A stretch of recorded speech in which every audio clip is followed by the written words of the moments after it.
Bonjour et bienvenue dans cette nouvelle vidéo du blog Digital Painting Tutorial. Alors vous êtes plusieurs à m'avoir déjà demandé de faire un petit peu plus d'exercices pour pouvoir pratiquer et je vous avoue que c'est plutôt une bonne chose de pouvoir mettre en pratique ce que j'indique dans les tutos.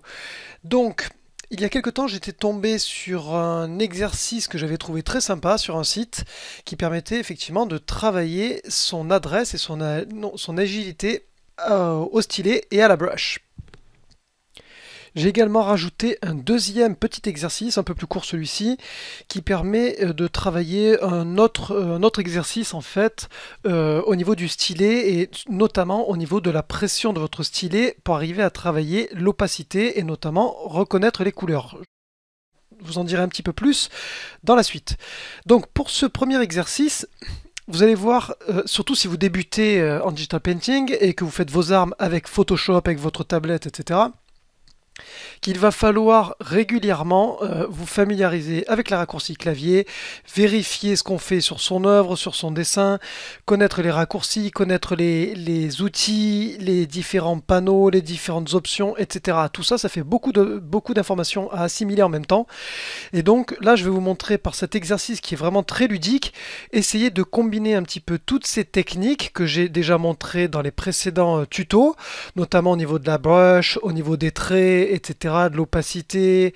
Essayer de vous montrer comment mettre tout ça en pratique dans un exercice qui est très simple. Donc là, le but du jeu n'est pas du tout de représenter quelque chose de magnifique, mais bien plus d'essayer d'arriver à combiner un petit peu toutes ces techniques en même temps pour arriver à trouver son chemin dans le labyrinthe qui se trouve devant vous. Donc en fait, le but du jeu est assez simple. Vous avez donc un labyrinthe ici, avec le point de départ qui se trouve ici, le point d'arrivée qui se trouve là, et il faut, grâce à une brush, prendre la couleur qui se trouve ici par exemple, passer à l'intérieur du tuyau, réduire la taille, etc., et faire tout son chemin à travers le tuyau et le labyrinthe que vous avez ici.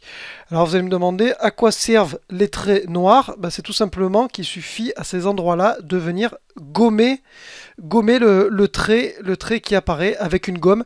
Donc là évidemment, vous avez compris, on va travailler uniquement avec des brushes dures pour faire complètement apparaître une couleur ici avec un contour net et faire disparaître les traits noirs qui sont ici.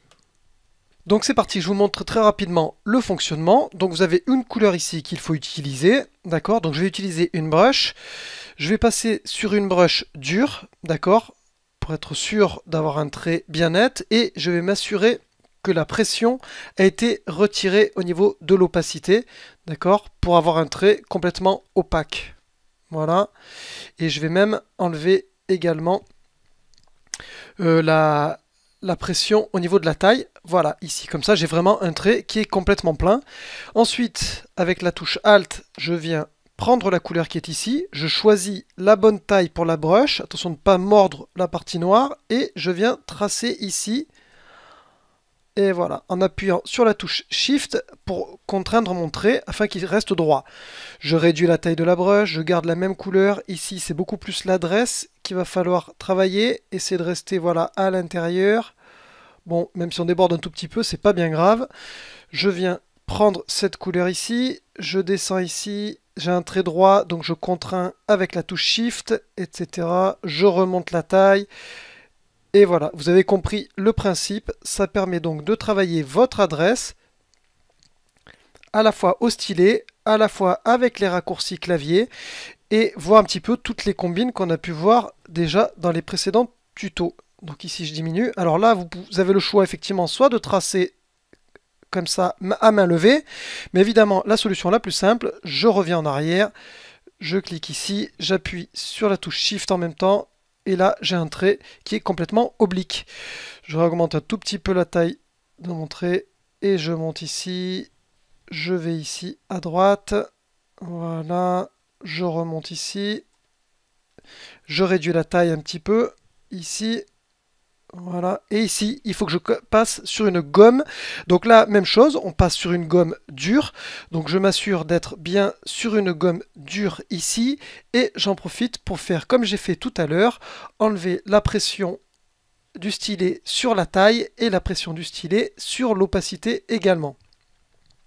Et là, à ce niveau-là, je viens gommer le contenu du labyrinthe, je rebascule sur une brush, je prends le color picker, je viens prendre ici, j'augmente la taille de la brush et je viens tracer ici. Donc voilà, je vous laisse suivre la fin de l'exercice. Vous avez compris que le but du jeu ici est vraiment d'apprendre à manipuler les différents raccourcis clavier, d'apprendre à vous en sortir avec la brush, etc. Parce que si vous débutez, vous allez vous rendre compte rapidement avec Photoshop que vous allez vous perdre dans les menus, vous allez entendre une petite sonnerie propre à Photoshop qui vous indique qu'il n'est pas content, tout simplement parce que vous avez peut-être le focus qui est resté dans un des paramètres, ou alors vous n'êtes pas sur la bonne brush, etc. Alors je vous encourage fortement à créer vos propres labyrinthes, ça va vous amuser un certain temps, mais surtout ça vous permettra effectivement d'arriver vraiment à manipuler votre stylet comme vous voulez.